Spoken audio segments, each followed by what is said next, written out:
우리 신자는 기다림으로 시작합니다. 창세기는 하나님의 창조의 내용을 전하면서 말씀을 엽니다. 저녁이 되고 아침이 되니 하루가 지났다.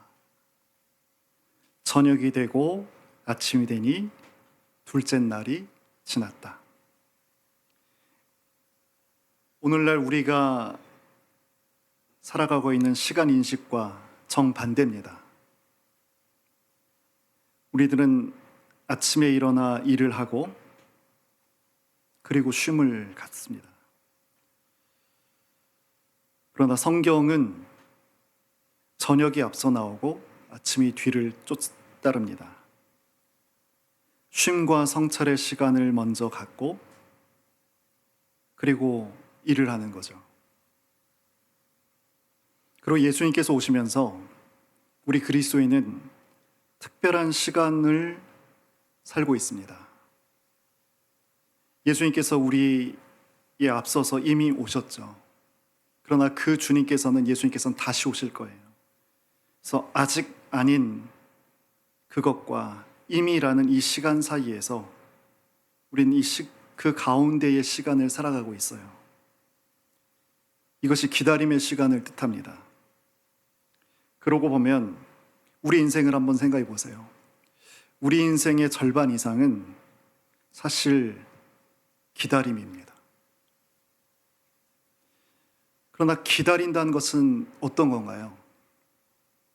지금 우리 삶에 있어야 할 어떤 것들이 빠져서 떨어져 나가 있다는 것을 의미합니다.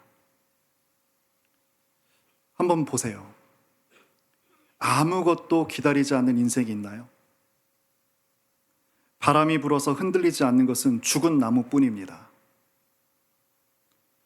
그런데 사람 가운데 기다리지 않는 사람, 소수의 초연한 사람 말고는 죽은 사람뿐입니다. 우리 일상에서 우리가 갖고 있는 기다림의 시간들 한번 생각해 보세요. 다 채워지기를 바라고 기대합니다. 학생들은 방학이나 졸업을 기다리고, 군인은 저녁일 제대일을 기다리고, 죄수는 석방날을 기다리고, 갇힌 자는 구조의 손길을 기다리고, 수험생은 합격 통지를 기다리고, 약혼자는 결혼식 날을 기다립니다. 근데 우리 교회는 초대교회 때부터 주님께서 다시 오시는 것을 기다렸습니다. 이 한마디에 그 모든 마음, 기도, 소망, 기대, 신앙이 다 포함되어 있는 그 말이 있었는데, 이 표현은 성찬식에서도 사용됐고, 이렇게 우리가 드린 예배가 끝나고 맨 마지막에 서로 간에 인사를 나눌 때도 사용됐던 말입니다. 그것은 바로 마라나타입니다. 아람어예요. 히브리어랑 똑같이 생겼지만 헬라어가 아닌 그 예수님 당시에도 쓰였던 아람어.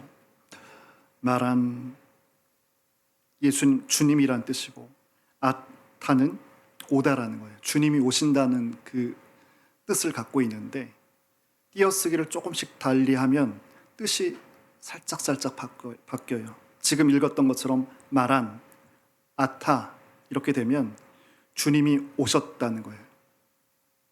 그러나 보통 우리가 얘기할 때 마라나타 하면 주님 오시옵소서가 되는 거예요.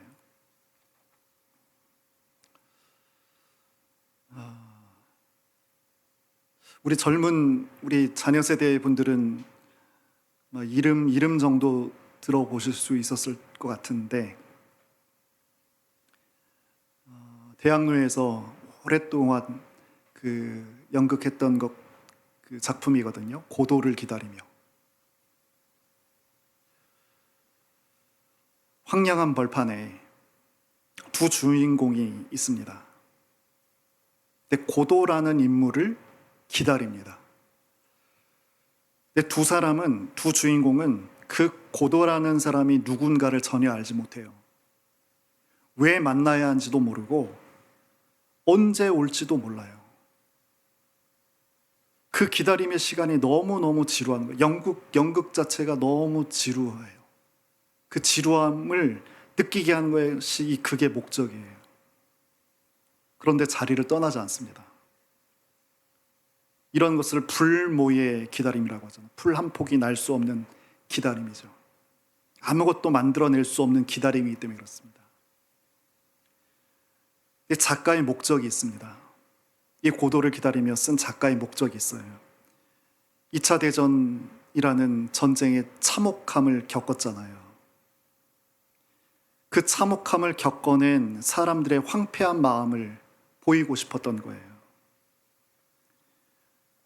그런데 그런 똑같은 마음을 우리는 오늘 아침에 만나게 됩니다.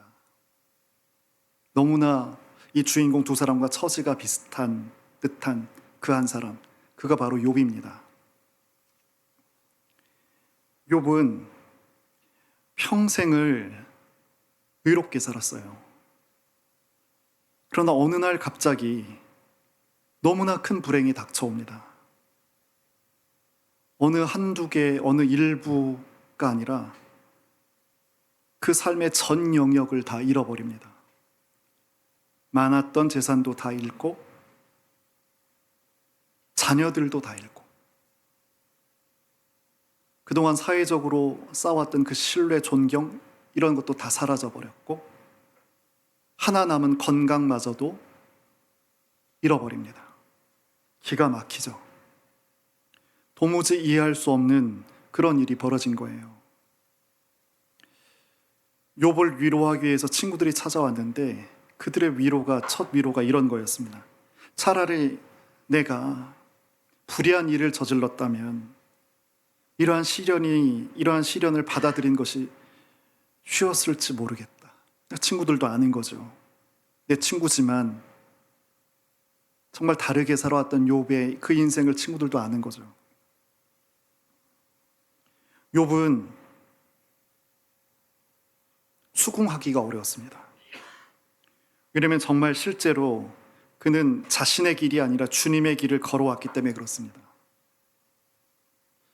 욥이 성경에도 고스란히 기록이 되어 있었는데 하나님을 향해서 내가 지은 죄가 무엇입니까?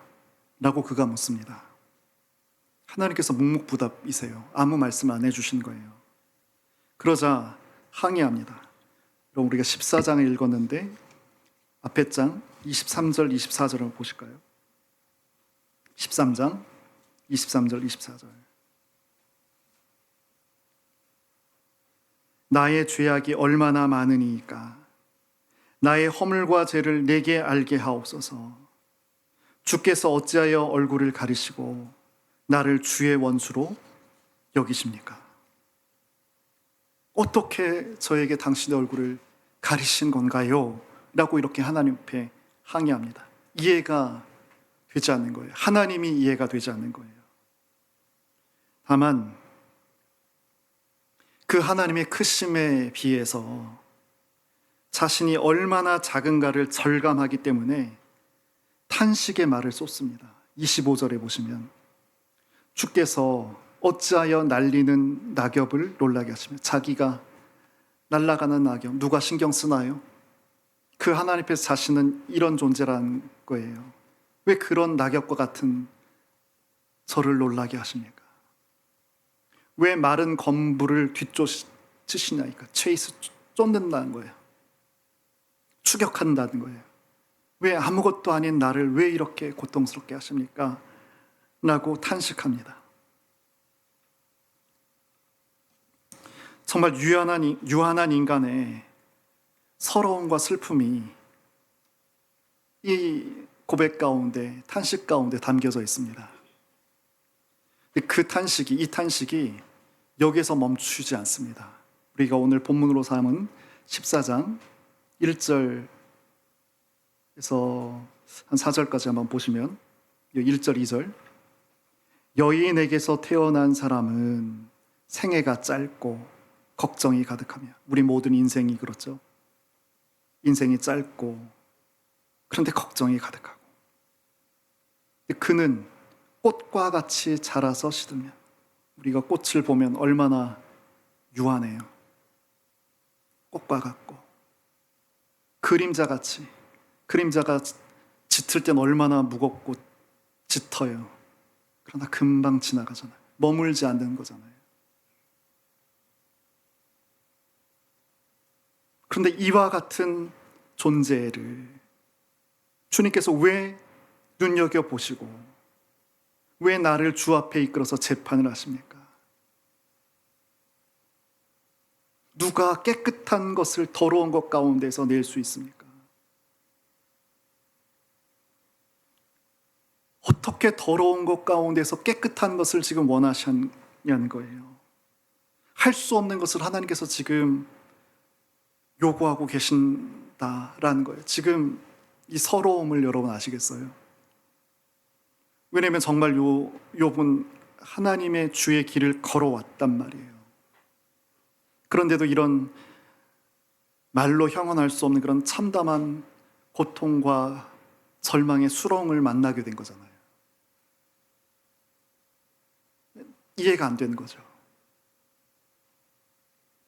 결국에 욥이 주목하는 것이 나타납니다. 여러분 7절을 보시면, 우리 첫 절인데, 나무는 희망이 있나니 찍힐지라도 다시 움이 나서 연한 가지가 끊어지지 않으며. 나무를 부러워하기 시작합니다. 왜냐하면 나무는 도끼에 찍히더라도 다시 움이 돋아나기 때문에 그렇습니다. 가지가 자라기 때문에 그렇습니다. 계속 8, 9절 보시면, 그 뿌리가 땅에서 늙고 줄기가 흙에서 죽을지라도 어떻게 되면 물 가운데 물 기운에 움이 돋고, 물이 닿기만 하면 움이 돋고 가지가 움이 돋고 싹이 나고 가지가 뻗어서 새로 심은 것과 같게 됩니다. 그런데 뭐예요? 10절은 우리 사람은, 나는 뭐라는 거예요? 장정이라도 죽으면 소멸됩니다. 사람은 죽으면 소멸됩니다.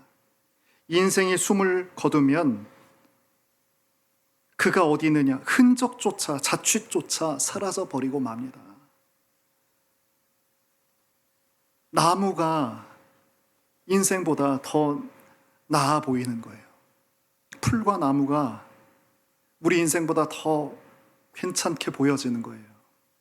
혹시 오늘 이 시간, 이런 욥의 시간을 겪고 계신 분이 있는지 모르겠습니다. 환경으로나 정서로나 어떤 것으로 오거나.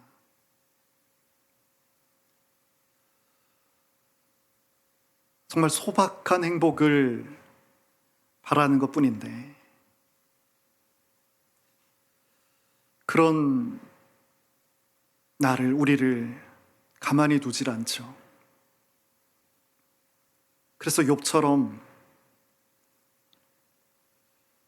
이런 비에 시달리지 않는 그 풀과 나무가 부러운 거예요. 혹시 그런 분들이 있는지 모르겠습니다. 여러분, 시인 김수영이란 분 알고 계세요? 저는 좀 이름을 들었습니다. 좀 세월이 좀 있어서요. 50년대, 60년대 굉장히 정말 획을 그은 그런 시인입니다. 김수영.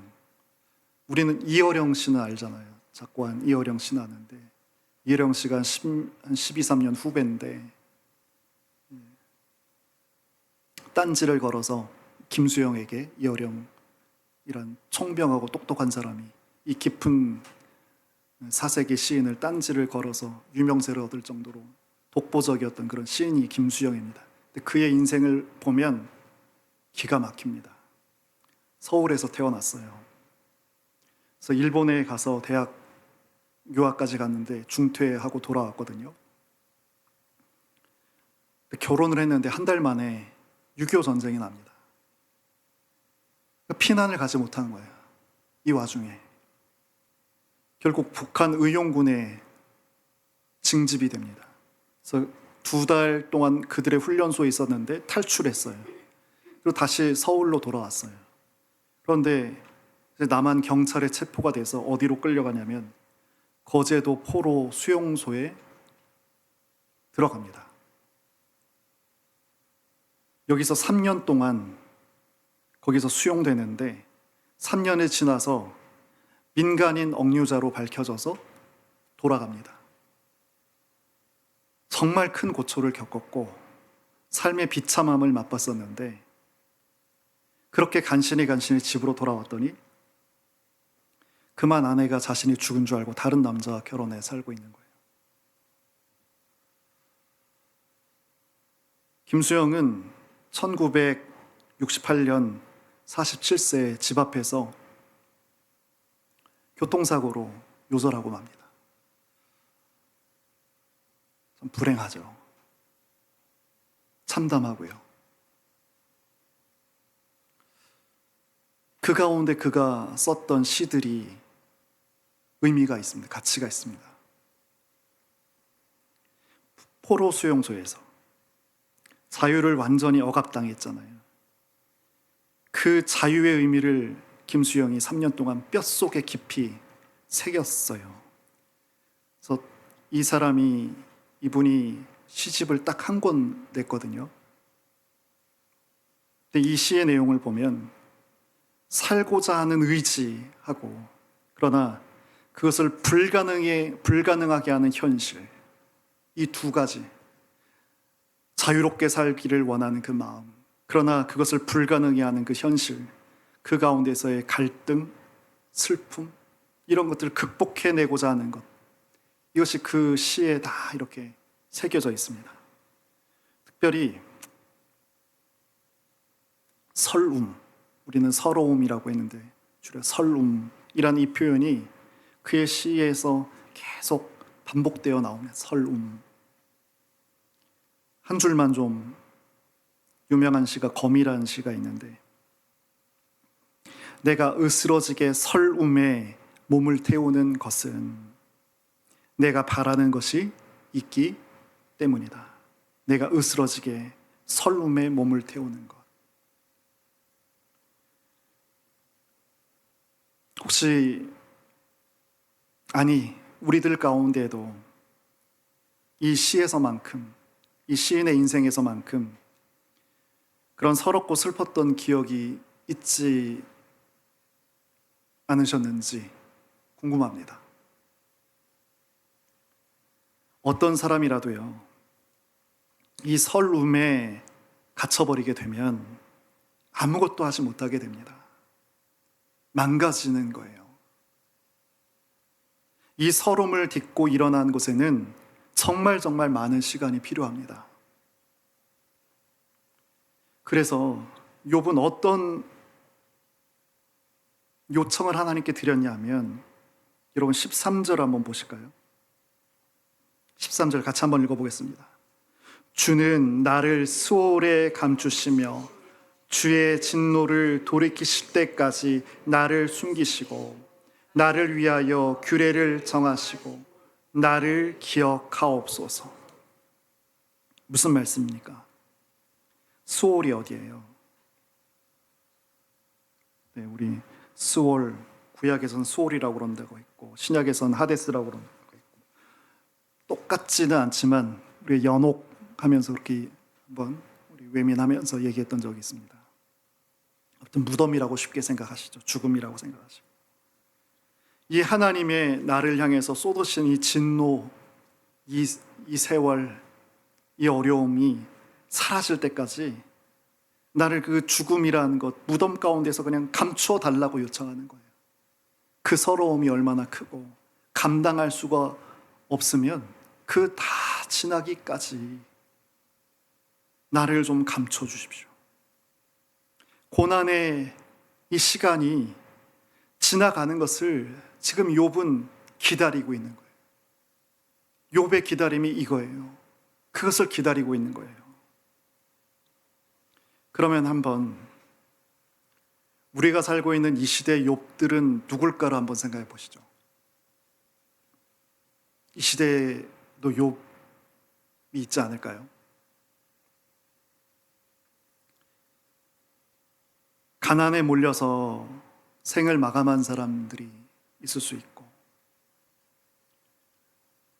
일터에서 갑작스럽게 사고를 당해 어려움을 겪는 사람, 목숨을 잃은 사람, 또 함부로 행하는 사람들에 의해서 착취의 대상으로 전락한 사람, 남자든 여자든, 또 엄청난 자연재해, 그것으로 인해서 무너진 사람들, 또 전쟁 때문에 가족을, 또 살 집을, 희망을 잃어버린 사람,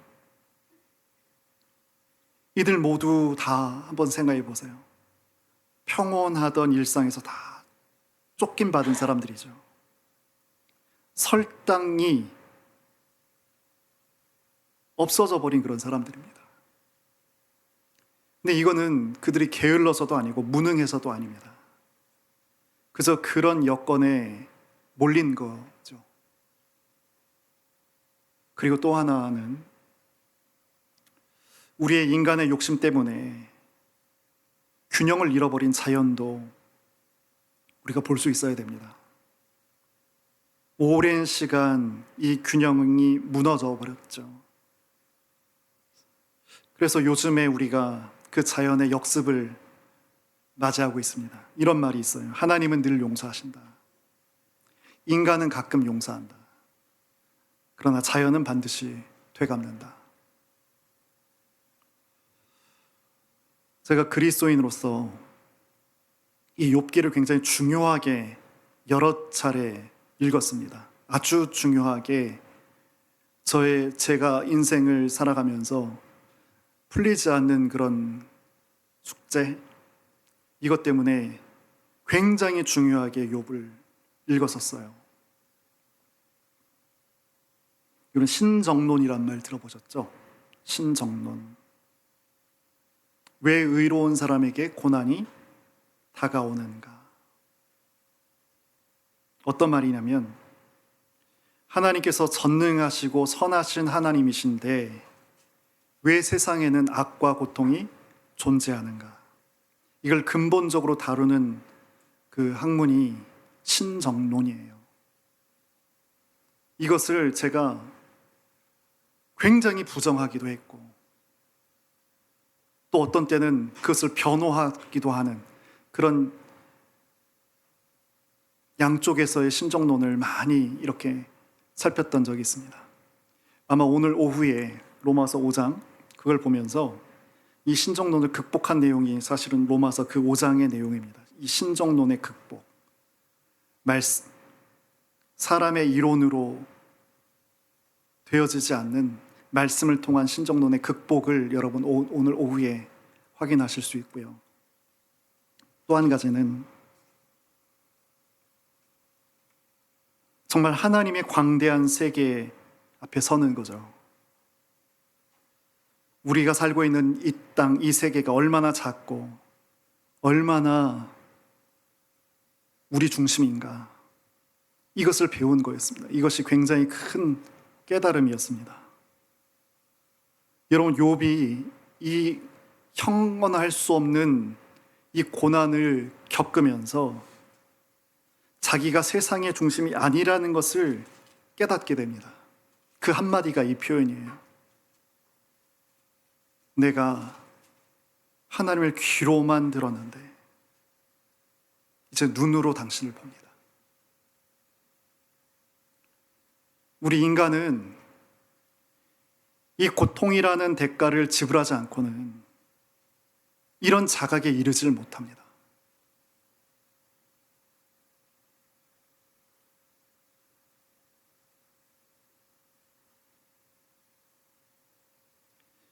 그런데 오늘 아침에 욥을 보는 것은 이런 것과 조금 다른 관점입니다.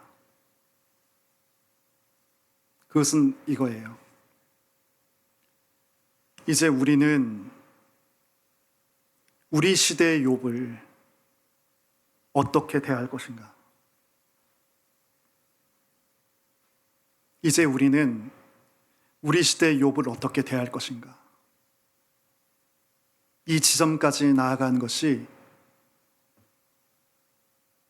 하나님 말씀 욥기를 바르게 듣고 바르게 깨달은 자의 반응이라고 생각합니다. 프랑스 사람들이 지금까지도 가장 존경하는 사람이 드골 대통령이 한 사람이고, 또 한 사람이 피에르라는 신부입니다. 여러분 잘 우리나라 사람은 모르지만 프랑스 사람들은 너무나게 익숙한 이름입니다. 평생 빈민과 노숙자와 약자를 위한 사역을 했다가 소천한 분입니다. 이 피에르라는 신부가 이런 말을 합니다. 인간은 사랑하면서 죽을 수 있기 때문에 우주보다 위대하다. 사랑하다가 죽을 수 있기 때문에 우주보다 위대하다. 이 사랑에는 편견이나 차별이나 조건이 없다는 거예요. 근데 우리의 사랑은 편견, 차별, 전제 조건이 있죠. 같은 국가, 내 동네, 피부색, 따르고 있는 가치, 혹은 종교, 빈부, 이런 것에 늘 갇혀서 우린 사랑하는데, 그가 말하는 사랑은 이런 것과는 관계가 없죠. 다만 이런 것을 딱 내놓는 거예요. 어떤 거냐면, 타인의 고통 앞에 고개를 돌리는 사람과 그 타인의 고통 가운데 있는 그를 구하기 위해서 애쓰는 사람, 그렇게의 구별, 그 양자의 구별, 이러한 선택이 우리의 삶을 결정짓고 우리를 만들어 간다, 그렇게 말합니다. 그래서 그것을 위해서 우리가 애쓰자라고 말하거든요. 그래서 그것을 실천하기 위해서 사랑하고 믿고 용서하자. 그 타인이 나의 삶의 단순한 기쁨이다. 기쁨이 있는 거예요. 그런데 생각해 보세요. 이 피에르 신부의 이 주장이나 이 삶이 그만의 독창적인 건가요? 그렇지 않죠. 예수님께서 이미 선한 사마리아 그 비유를 통해서 가르쳐 주신 내용이잖아요. 제사장과 레위인이 강도 만난 사람을 보면서 그들의 처해져 있는 그런 제한, 선입관념, 이런 것을 통해서 다 지나가 버렸습니다. 그러나 늘 차별받았던, 늘 서자 취급받았던 사마리아인은 그의 곁에 갔고 그가 할 수 있는 일을 다 감당해냅니다.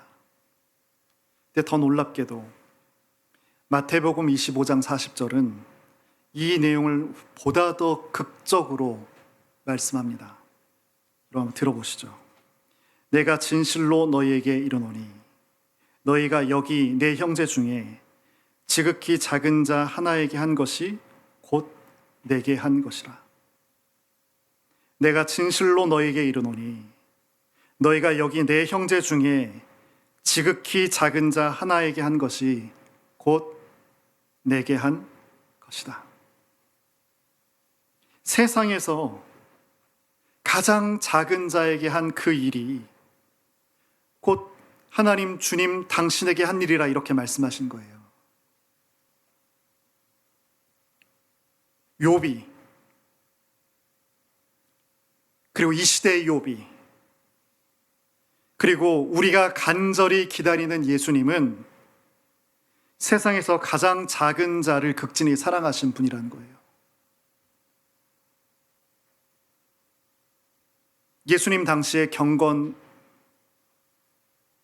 사람들은 그 시대의 고통과 아픔을 해석하는 일에 애썼습니다.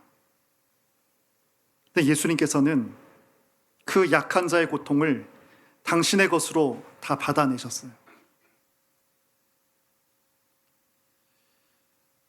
그 평범한 대다수의 사람과 세상들은 다른 사람의 눈에서 티끌을 다 찾아내는 것에 골몰했지만 예수님은 그들의 눈에 눈물을 먼저 닦아주셨습니다. 정말 우리가 기억해야 할 사실은 이거죠. 이렇게 있는 그대로 받아들여짐을 경험한 사람들, 세상에서 가장 작았는데 그 흘러내리는 그 눈물의 닦음, 왜 이렇게 살았어? 왜 이렇게 한심하게 있어? 왜 이것을 하지 않아? 그것이 아니라 그 눈물의 닦음을 경험받은 그 사람, 이렇게 받아들여짐을 경험한 사람은 그 자기 존재 깊은 곳에서 그 나타나는 그 변화를 경험하기 시작합니다. 우리가 이 모습을 기억해야 돼요. 성급히 정죄하려고 했던 것을 멈추고 인내심을 가지고 바라보고 그리고 이해하기 위해서 노력하고, 그럴 때 우리도 이처럼 예수님처럼 그 예수님을 닮은 그런 사람이 되어질 수 있습니다. 욥과 하는 기다림, 함께하는 기다림, 이 기다림을 위한 당부 두 가지를 드리면서 말씀을 정리하겠습니다. 우리가 정말 욥처럼 그 주님을 기다리는 사람이라면 우리 안에 예수님께서 머무실 공간을 마련해야겠죠. 그러려면 우리 안에 있는 이 무정한 마음, 이기적인 마음, 오만한 마음이 먼저 무너져야 됩니다.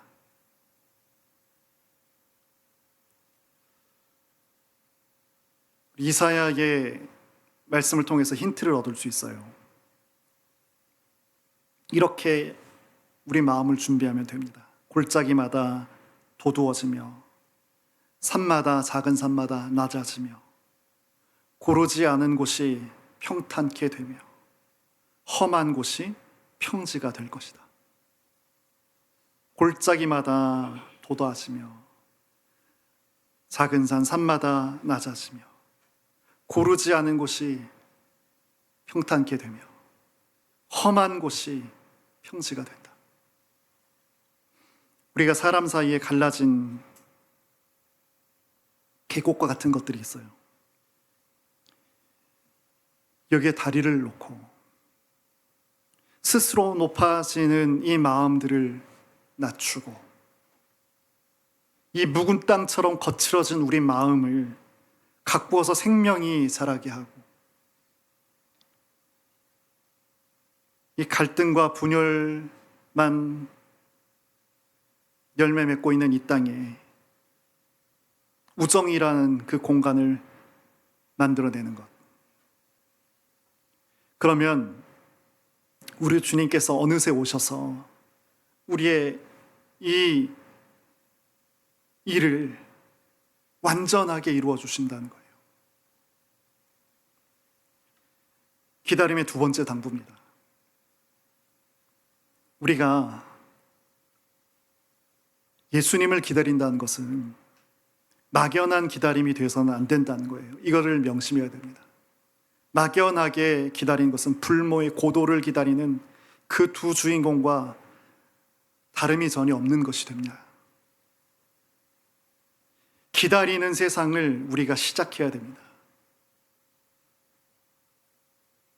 이 세상에서 기다리는 세상이 되도록 우리가 시작해야 됩니다. 예수님께서는 이미 이것을 시작하셨잖아요. 그 일을 계속해야 됩니다. 세상에서 가장 작은 자를 사랑하시면서 사랑하셨던 그 예수님, 그것을 우리가 시작해야 되며, 이것이 진정한 기다림입니다. 우리 시대의 욥의 눈물을 닦아주고 벼랑 끝에 서 있는 그들의 발 디딜 장소가 되어주는 것. 여러분 14절 보시죠.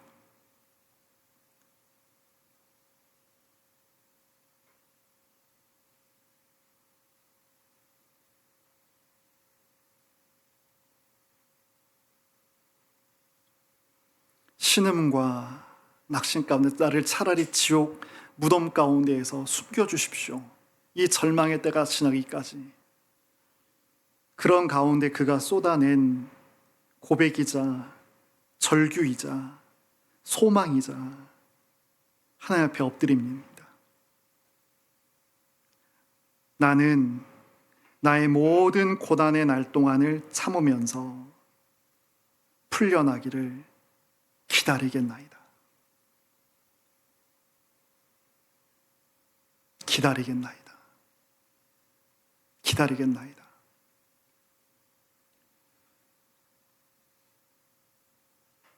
이 짧은 외침이 가벼운 말이 아니라는 것을 우리가 오늘 이 시간 전체 가운데 살폈습니다. 그래서 이 고백이 오늘 아침 우리 참빛의 모든 성도들, 우리들 귀에 들렸으면 좋겠습니다. 그리고 우리의 신음 가운데, 고통 가운데 고백되어지는 그 고백이었으면 좋겠습니다. 하나님, 기다리겠습니다. 하나님, 기다리겠습니다.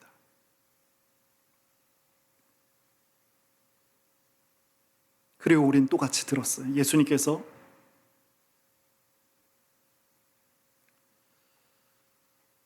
우리의 작은 손과 발밖에 없는 우리들인데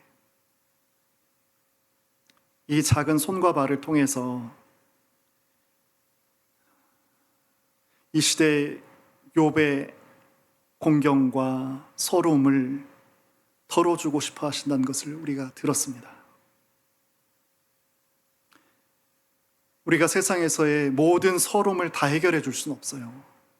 하지만 가장 가까운 곳에 있는 한 사람의 어려움을 덜어줄 수 있습니다. 만약 내가 한 사람의 가슴 아리를 멈출 수 있게 한다면 우린 헛되게 산 게 아닙니다. 오늘 이렇게 같이 기도했으면 좋겠습니다. 하나님, 막연히 기다리는 자가 아니라 비록 나 또한 또 다른 욥과 같을지 모르겠으나 그 신은 가운데서 하나님을 기다리겠다는 그 욥의 고백을 나의 고백으로 삼고 내 주위에 있는 이 시대의 욥들과 함께하여 주님의 오심을 준비하는 그런 신자로, 그런 공동체로, 그런 참빛으로 하나님 서게 하옵소서. 그렇게 오늘 잠깐 같이 이 시간 기도하겠습니다.